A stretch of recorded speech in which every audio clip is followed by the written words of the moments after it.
வணக்கம் நண்பர்களே. உங்க எல்லார் வீட்டிலும் ஃப்ரிட்ஜ் இருக்கும். ஃப்ரீசருக்குள்ள அளவுக்கு அதிகமா ஐஸ் கட்டி சேர்ந்து இருக்கும். ஃப்ரீசரை திறந்தா ஐஸ் பயங்கரமா மழை குமிஞ்ச மாதிரி இருக்கும். இது ஏன்னு என்னைக்காவது யோசிச்சிருக்கீங்களா? இந்த மாதிரி ஓவர் ஐஸ் வர்றதுனால ஃப்ரிட்ஜில் வைக்கிற பொருட்களுக்கு சரியான குளிர்ச்சி கிடைக்காது. அது மட்டும் இல்லாம அதிக கரண்ட் பில் வரும். ஃப்ரிட்ஜ் சீக்கிரமாவே பழுது ஏற்பட வாய்ப்பு அதிகம்.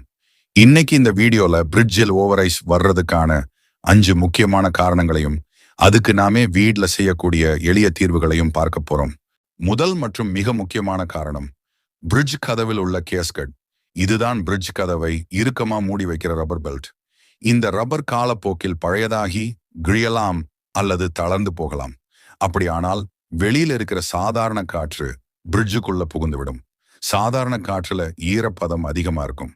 அது ஃப்ரீசருக்குள்ள போகும்போது அந்த குளிர்ச்சியான காற்று கூட சேர்ந்து ஆவியாகி உடனே ஐஸா மாறிவிடும். இதுதான் ஓவர் ஐஸ் வருவதற்கு முக்கிய காரணம். கேஸ்கட் சோதனை. உங்கள் மொபைல் டார்ச் லைட்டை ஆன் செய்யுங்கள். உங்கள் பிரிட்ஜின் கதவை திறந்து தண்ணீர் மற்றும் ஐஸ் இல்லாத இடமாக பார்த்து உங்கள் மொபைல் போனை அங்கே வைத்து விடவும்.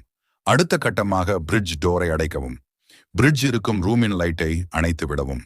இப்ப தினம் நீங்க பிரிட்ஜின் ரப்பர் கேஸ்கட்டை உற்று நோக்கி பார்த்தால் கேப் இருந்தால் கண்டிப்பாக மொபைல் லைட்டின் வெளிச்சம் வெளியில் தெரியும். இப்படி தெரிந்தால் அந்த ரப்பரை மாத்தணும் என்று அர்த்தம்.